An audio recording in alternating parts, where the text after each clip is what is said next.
सातारा नगरपालिकेच्या होणाऱ्या निवडणुकीला महाविकास आघाडीची आज प्रचाराचे शुभारंभ होतोय।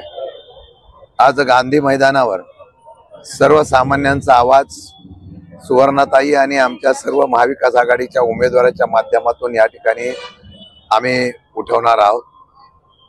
सातारा जनतेला आव्हान करणार आहोत की निर्भीडपणे लोकशाहीचं या ठिकाणी रक्षण करण्यासाठी आणि विशेषतः एका महिला भगिनींना आम्ही नगराध्यक्ष पदाची संधी दिलेली आहे। स्वच्छ, सुंदर आणि चांगल्या प्रकारचं प्रशासन आणि सातारकरांच्या मनामध्ये अनेक वर्षापासून असलेली इच्छा की सुंदर सातारा, जिल्ह्याचा सातारा, विकसित सातारा अशा प्रकारचं स्वप्न साधण्यासाठी विजन म्हणून आम्ही या ठिकाणी लढण्यासाठी उभा आहोत।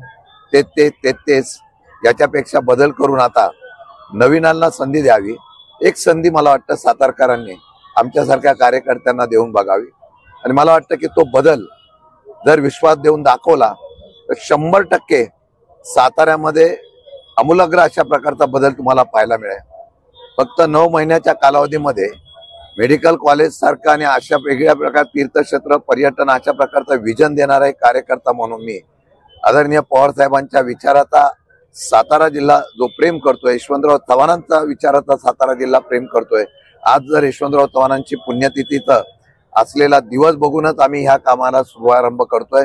चव्हाण साहेबांचा, छत्रपती शिवाजी महाराज, शाहू फुले आंबेडकरांचा विचार या देशातून, राज्यातून जो काही लोक जाणीवपूर्वक, काही पक्ष जाणीवपूर्वक मोडीत काढण्याचा प्रयत्न करतोय, एक नवी उभारी या नगरपालिकेच्या निवडणुकीच्या माध्यमातून उभं करण्याचा आम्ही संदेश देतोय। सातारकरांना मी हृदयापासून साथ घालेल की आपण या असलेल्या आमच्या उमेदवारांना निवडून द्या। एक संधी, फक्त अनेक वेळेला अनेकांना संधी दिली, एक संधी आम्हाला देऊन बघा। 100% तुमचं स्वप्न साकार करण्याचा आम्ही प्रयत्न करू। आज यशवंतराव चव्हाणांची पुण्यतिथी आपण उल्लेख केला, मात्र परंपरा आहे की मुख्यमंत्री जे आहेत, उपमुख्यमंत्री जे आहेत ते यशवंतराव चव्हाण यांच्या समाधीचं अभिवादन करतात किंवा त्यांना भेट देतात। यावेळेस काही बघायला मिळेल नाही? त्यांना काही विचारत मोडत काढायचे आहे, संपून टाकायचे आहे। मला वाटतं की दरवर्षी ज्यांनी महाराष्ट्राचा मंगल कलश आणला, ज्यांनी महाराष्ट्राचे पहिले मुख्यमंत्री म्हणून या महाराष्ट्रातून आणि देशाला एक कर्तृत्वान नेतृत्व म्हणून ज्यांनी त्या ठिकाणी नेतृत्व दिलं, त्या महाराष्ट्राच्या असलेल्या स्वाभिमानाचा आज खरं म्हणतं तर दरवर्षी मुख्यमंत्री, उपमुख्यमंत्री येत आहेत, पण तो हळूहळू या विचाराला दूर करण्याचा, विसर करण्याचा प्रयत्न होतो का अशी आमच्यासारख्या कार्यकर्त्याला शंका आहे। पण विचार मरत नसतात, विचार तेवढ्याच प्रेरणेने उभे राहत असतात। सातारकर त्या विचाराच्या पाठीमागं कायम राहतील। मला वाटतं की आज जरी या असलेल्या विचाराला आम्ही अधिवेशनामध्ये विषय घेऊच की या पहिल्या मुख्यमंत्र्यांचा स्मृती जागृत ठेवण्यासाठी त्यांचं स्मृतिदिन हे शासकीय माध्यमातून व्हावं। आज शासनाचा एकही प्रतिनिधी नसतो, पण मुख्यमंत्री, उपमुख्यमंत्री, मंत्री आल्यानंतर जी काही अधिकाऱ्यांची धावपळ बघतो, पण त्यांना सुद्धा या दूरदृष्टी नेत्यांचा विसर पडला असेल तर निश्चितपणाने तो करण्याचा प्रयत्न आम्ही करणार आहोत। दोन्ही राज्यांचे जे भाजपच्या ते कमळावरती नगरपालिकेची निवडणूक लढवते, ते आव्हान कसं बघताय तुम्ही? हा प्रयत्न आहे, शेवटी जनतेने निर्णय घ्यायचा असतो। आम्ही प्रयत्न करणार आहोत। यश अपयश जनतेच्या हातात आहे। जनतेने ठरवलं तर इतिहास घडवतील आणि जनतेने ठरवलं आहे तेच करायचं तर आम्ही फक्त प्रयत्नवादी आहोत। आणि मला वाटतं की काही लोकांनी सांगितलं की आयात उमेदवार आणलेला आहे। मला वाटतं की पूर्वी सगळेजण ज्या पक्षात होते, नंतर ज्या पक्षात गेले त्या आयात होऊनच गेलेले आहे।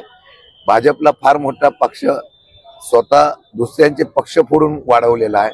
त्यामुळे मला वाटतं की एका भगिनीला त्या पक्षाने संधी दिली नाही, आम्ही त्यांचं कर्तृत्व बघितलं आणि या पक्षात संधी दिलेली आहे।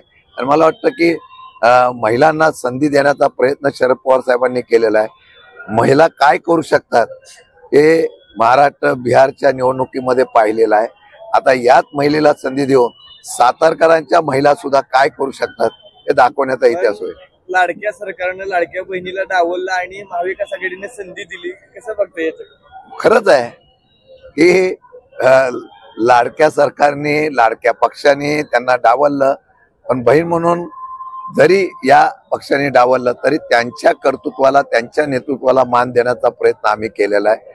आणि मला वाटतं की सातारची जनता ही फार चांगल्या प्रकारचे वैचारिक आणि विचार करणारी जनता आहे.